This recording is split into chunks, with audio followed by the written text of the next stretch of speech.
السلام علیکم اسٹوڈنٹس، آج کا ہمارا جو ٹاپک ہے وہ ہے جی بھٹ شاہ کا میلہ۔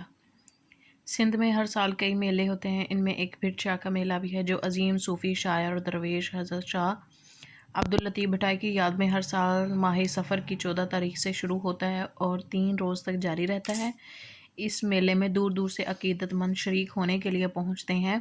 لوگوں کا اتنا ہجوم ہوتا ہے کہ بسوں میں جگہ نہیں ملتی۔ بھٹ شاہ پہنچ کر یہ لوگ سب سے پہلے شاہ صاحب کے مزار پر فاتح خوانی کے لیے جاتے ہیں۔ مقبرے کے باہر اندر جانے والوں کی لمبی لمبی قطاریں لگی ہوتی ہیں اور اندر پہنچنے کے لیے گھنٹوں انتظار کرنا پڑتا ہے۔ لوگ مزار پر فاتحہ پڑھتے ہیں، جب تک میلہ رہتا ہے لوگ وہیں قیام کرتے ہیں۔ رات بھر خوب رونق رہتی ہے، دن کو تو وہاں تل دھرنے کو جگہ نہیں ملتی۔ دن بھر عقیدت مند آتے رہتے ہیں۔ میلے میں کھانے پینے کی چیزوں، مٹھائیوں اور خشک میووں کی بے شمار دکانیں ہوتی ہیں۔ جگہ جگہ بھنی ہوئی مکئی کے ڈھیر لگے ہوتے ہیں۔ یہی اس میلے کی سوغات ہے جسے لوگ خرید کر اپنے رشتہ داروں کے لیے لے جاتے ہیں۔ کھیل تماشا کرنے والوں کے گرد بھی لوگوں کی بھیڑ لگی رہتی ہے۔ کہیں بندر کا ناچ ہو رہا ہوتا ہے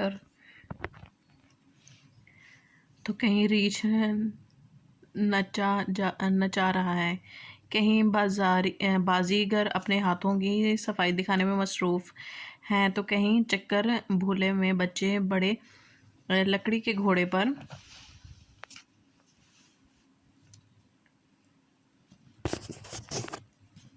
سوار چکر کھاتے نظر آتے ہیں۔ سپہر کو سندھ کی روایتی کشتی مل لڑی جاتی ہے جس میں جیتنے والے کو انعام دیتے ہیں۔ مزار سے کچھ فاصلے پر ایک جھیل ہے، یہاں بھی لوگ تفریح کرتے نظر آتے ہیں۔ یہی ایک عمارت ہے میں وہ کتابیں ہیں جو شاہ صاحب کے بارے میں لکھی گئی ہیں۔ دوسری طرف دستکاری کے ایسے نمونے نظر آتے ہیں جنہیں دیکھ کر عقل دنگ رہ جاتی ہے کہ ایسی نفیس خوبصورت چیزیں مشینوں کی مدد کے بغیر ہاتھوں سے بنائی جاتی ہیں۔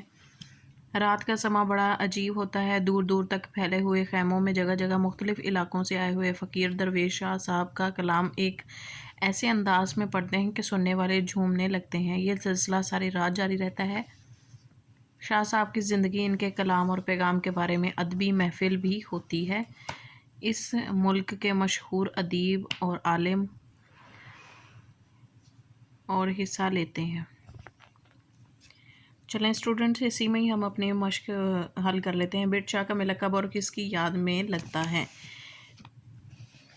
اس پیج پہ آئیں گے۔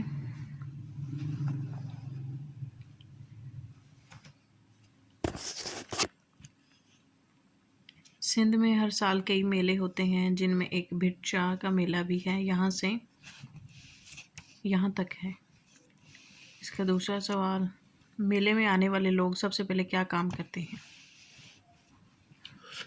بھٹ شاہ پہنچ کر یہ لوگ سب سے پہلے شاہ صاحب کے مزار پر فاتح خوانی، یہاں سے یہاں تک۔ میلے کی خاص سوغات کیا ہے؟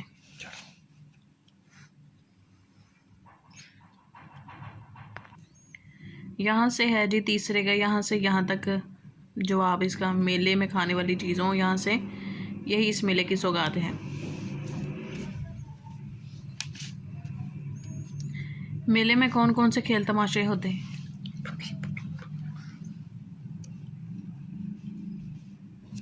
اسی پیج پہ آئیں گے، یہاں سے کھیل تماشا کرنے والوں کے گرد بہت لوگوں کی بھیڑ لگی رہتی ہے۔ یہاں سے نیکسٹ پیج پہ آئیں گے، یہاں تک کرتے نظر آتے ہیں۔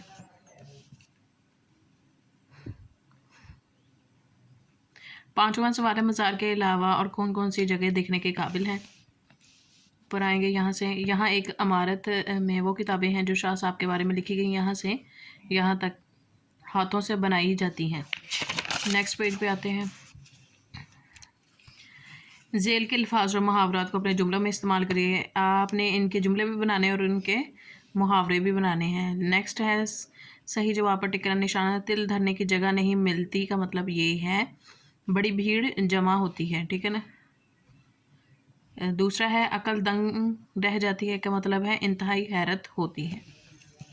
ذیل کے جملوں میں صفتوں پر نشان لگائیے۔ سندھ میں کئی میلے ہوتے ہیں، یہ صفت ہے۔ میلے میں 3 دن تک جاری رہتا ہے، یہ صفت ہے۔ تماشائی، لمبی قطاریں لگائے ہوتے ہیں، یہ صفت ہے۔ مشہور ادیب، یہ صفت ہے۔ فن، یہ صفت ہے، اور اس میں جاری رہتا ہے، یہ صفت ہے۔ عجیب صفت ہے، خوبصورت صفت ہے۔ چلیں جی، یہ ٹاپک آپ کے لیے بہت ہیلپ فل ہوگا۔ آپ مجھے دیجیے اجازت۔ اللہ حافظ۔